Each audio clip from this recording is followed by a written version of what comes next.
Menginjak usia pernikahan yang kedua tahun, pasangan artis Rezky Aditya dan Citra Kirana mengurai perasaannya.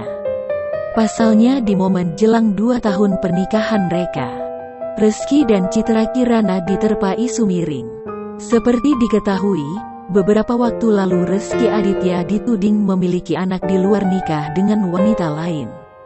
Diterpa badai cobaan di 2 tahun pernikahan, Rezky Aditya dan Citra Kirana angkat bicara. Rezky Aditya mengaku sempat mengira rumah tangganya akan adem ayem saja. Namun usai berpikir demikian, cobaan berat justru datang menghampiri keluarga kecilnya.